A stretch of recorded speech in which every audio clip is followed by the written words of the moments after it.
अस्सलामु अलैकुम वरहमतुल्लाहि वबरकातुहू। उम्मीद है तमाम अहबाब खैरियत से होंगे। अल्लाह आप सबको अपने हिफ्ज़ व अमान में रखे। एक एक हर्फ की रखनी है आबरू मुझको, सवाल दिल का नहीं मेरी ज़बान का है। नाज़रीन, 21 फरवरी इंटरनेशनल मदर लैंग्वेज डे के तौर पर जाना जाता है कि मादरी ज़बानों का आलमी दिन।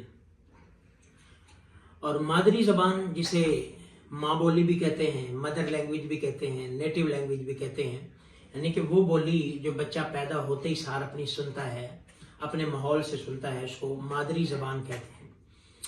मादरी ज़बान दुनिया में वैसे तो तकरीबन 7,000 के करीब ज़बानें बोली जाती हैं और ये आहिस्ता आहिस्ता कम होती जा रही हैं। उसकी वजह यही है कि हम अपनी मादरी बोली से, मादरी ज़बान से, माँ बोली से दूर होते चले जा रहे हैं और जिसका इन फ्यूचर बड़ा नुकसान है। तो हमें अपनी मादरी बोली पर तवज्जो देनी है, हमें मादरी बोली की अहमियत का पता होना चाहिए।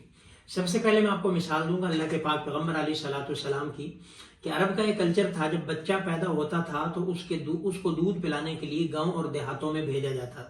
एक तो रज़ात होती, दूसरा वो गांव का कल्चर, वहाँ की ज़बान, नेटिव ज़बान, खालिस ज़बान जो है वो सीख पाता था, इस वजह से वहाँ पर भेजा जाता था। और अल्लाह के पाक पैगम्बर अलैहिस्सलाम को भी रज़ात के लिए, दूध पिलाई के लिए देहात में दाई हलीमा जो है वो उनके पास भेजा गया। तो ये एक शुरू से रहा है कि बच्चे के अंदर नेटिव अपनी ज़बान आनी चाहिए, बच्चा नेटिव स्पीकर होना चाहिए।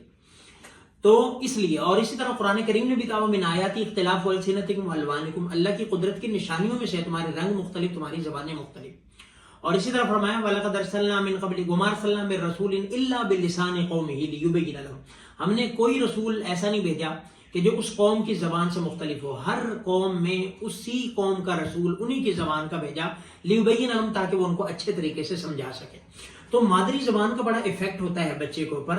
यही वजह है कि आज हम जो समझ रहे हैं, जिस चीज़ को हम तरक्की समझ रहे हैं, वो तरक्की नहीं, माँ की ज़बान छोड़ने में कोई तरक्की नहीं। आज हम आर महसूस करते हैं अपनी ज़बान बोलने में, वो भले पंजाबी हो, भले वो जो है वो सराइकी हो, भले वो पश्तो हो, भले वो कोई ज़बान हो, भले वो जो है वो राजपूती हो या कोई भी हो, हम उसमें आर महसूस करते हैं। अपने बच्चों के साथ आजकल ऐसा रुझान हो गया है, बच्चों को जो है वो अपनी ज़बान छोड़ के जो है वो इंग्लिश सिखाई जा रही है, इंग्लिश के अल्फाज बोले जाते हैं, कुछ अपनी ज़बान, कुछ इंग्लिश का मलगूबा बना दिया है। और चंद बंदे अगर बैठे हो तो हमें हम शर्म महसूस करते हैं अपनी ज़बान बोलते हुए। हालांकि जिस तरह हम जसामत में, रंगत में, नस्ब में मुख्तलिफ है, इसी तरह ज़बान में मुख्तलिफ है। कोई शर्म, कोई आर की बात नहीं, भले आप कहीं पे भी हों। जिस तरह आप रंगत से, अपनी जसामत से, अपने मुख्तलिफ जो है वो कौमों से शर्म और आर महसूस नहीं करते, इसी तरह मुख्तलिफ ज़बानों में भी कोई आर की बात नहीं है। तो ये हमारा एक अपना एक वो अजीब सा ज़हन है, माइंड सेट है। तो अपनी ज़बान पर, अपनी माँ बोली पर, हमारी मादरी ज़बान को निस्बत माँ के साथ हमारी, तो हमें अपनी, जिस तरह माँ पर फ़ख्र है, इसी तरह हमें अपनी माँ की बोली पर फ़ख्र है। हमें अपने सकाफत, अपने कल्चर, अपने जो वो माहौल पे फ़ख्र है। और ये कोई भी ज़बान उसके सकाफत, उसकी कल्चर की खबर देती। तो इसलिए हमें अपनी ज़बानों को जिंदा रखना है, हमें अपने बच्चों के साथ अपनी ज़बान बोलनी है, अपनी ज़बान उनको सिखानी है, अपनी ज़बान उनके अंदर जो है वो पुख्ता करनी है, रास्ते करनी है, ताकि ये माँ बाप और बच्चों के दरमियान जो है वो गैप भी ना आए। मगर ना हो क्या रहा है, बच्चों को अपनी सिखाई नहीं, बड़े होते हैं वो उर्दू बोलते हैं या अंग्रेजी बोलते हैं, माँ बाप आपस में अपनी बोलते हैं या पंजाबी बोलते हैं, औलाद और बच्चों के दरमियान गैप हो जाता है।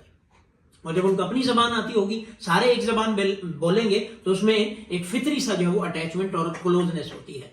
तो इसलिए हमने ये कोशिश करनी है कि हमने अपनी मादरी ज़बान को प्रमोट करना है। हाँ, कोई ऐसा इदारा है, कोई ऐसी जगह है जहाँ पे रिस्ट्रिक्शन है, कोई वैसे रूल रेगुलेशन है कि एक ये ज़बान बोली जाए, वो अलग मामला है। लेकिन जहाँ पे हम आज़ाद हैं, वहाँ पे हम अपनी ज़बान बोलें, अपने बच्चों के साथ अपनी ज़बान बोलें, अपने घर वालों के साथ अपनी ज़बान बोलें। हमें अपनी ज़बान में फ़ख्र होना चाहिए।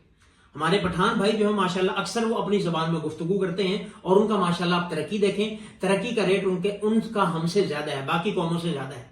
क्या है कि किसी चीज़ में आर नहीं है।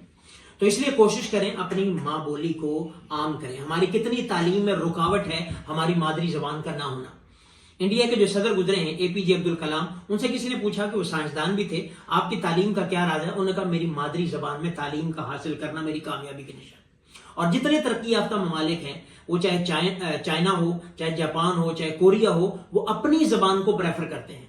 इसी वजह से वहाँ पे तरक्की का जो रेशो है वो ज़्यादा है। और कोरिया है, कोई भी मुल्क है, वहाँ पे आपको उनकी ज़बान सीख के वहाँ पे जाना है, वो किसी की नहीं सीखती। تو یہ ہمارے اندر بھی، ہمارے ملک میں بھی بیسک جو ایجوکیشن ہے بچے کو اپنی زبان میں دینی چاہیے. ہم لگا لگا کے انگریزی کو رٹا، لگا لگا کے رٹا، نہ انگریزی آتی ہے نہ بیسک فنون آتے ہیں، اور یہی ہماری ترقی میں رکاوٹ ہے. ہمارے کتنے بچے ایسے ہیں جو بی اے کے امتحان میں صرف انگلش کی وجہ سے رہ جاتے ہیں. ہمارے سی ایس ایس میں کتنا جو ہے وہ فیلئر کا ریشو ہے، وہ کس وجہ سے کہ سب سے زیادہ مشکل انگریزی ہے، وغیرہ بڑے بڑے ٹیلنٹڈ ہیں. تو انگلش کوئی جو ہے وہ علم نہیں ہے، انگلش ایک زبان ہے. انگریزی کے بغیر ملکوں میں ڈاکٹر ہیں، چائنا میں بھی ڈاکٹر ہیں، باقی ملکوں میں بھی ڈاکٹر ہیں، وہ انگریزی نہیں بولتے لیکن ڈاکٹر ہیں، بڑے قابل ڈاکٹر ہیں. یہاں سے دنیا وہاں علاج کروانے جاتی ہے. تو انگریزی جسٹ اے لینگویج ہے، یہ کوئی فن نہیں ہے. فن وہی ہے جو آپ اپنی زبان میں سیکھیں. تو اس لیے احساس کمتری کا شکار نہ ہو، مروبیت کا شکار نہ ہو، اپنے اندر جو ہے وہ کرج پیدا کریں، اپنی زبان کو فخر سے بولیں اور فخر محسوس کریں، اپنے آپ میں فخر محسوس کریں اپنی زبان کو بولتے ہوئے. اللہ نے ہمیں دی ہے. اور بلکہ سب سے پہلے تو 3 سٹیپ ہوتے ہیں. سب سے پہلے مادری زبان ہے کہ جہاں بچہ پیدا ہوا ہے، جس گھر میں پیدا ہوا، سب سے پہلے ہے ہی حق کہ وہ سیکھے. اس کے بعد پھر قومی یا علاقائی زبان ہے، وہاں پہ مختلف زبانیں ہیں، جیسے ہماری قومی زبان نیشنل لینگویج جو اردو ہے، پھر وہ ہے.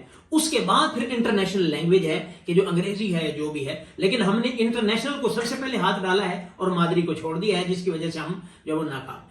تو اس لیے سب سے پہلے نیٹو لینگویج، مادری بولی، ماں کی زبان، اس کے بعد قومی زبان، علاقائی اردو کہہ لیں جو بھی، اس کے بعد پھر انٹرنیشنل زبان. تو اس لیے ہم نے کوشش کرنی ہے اپنی مادری زبان کو، اور اس میں کوئی تعصب نہیں.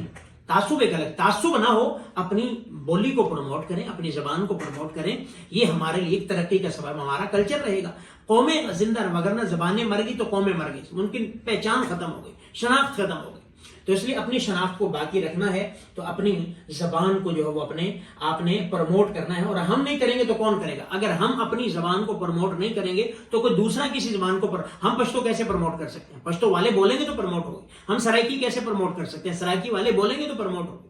تو پنجابی، بعض لوگ پنجابی کو برا سمجھتے ہیں، بچے پنجابی سن لیں بولتے وہ برا محسوس کرتے ہیں. پنجابی کو گالی تو نہیں ہے، بڑی اچھی، بڑی پیاری، بڑی شائستہ لینگویج ہے، لیکن ہم نے اس کو گالی بنا دیا. تو اس لیے کوشش کریں کسی کی کوئی بھی زبان ہے اس کو رسپیکٹ دیں اور اس کو سیکھیں اور اس کو پروموٹ کریں. بلکہ مشتاق یوسفی کا ایک فنی سی بات ہے، ان کا مقولہ وہ کہتے ہیں کہ گالی، گنتی، سرگوشی اور گندے لطیفے کا مزہ اپنی زبان میں ہے.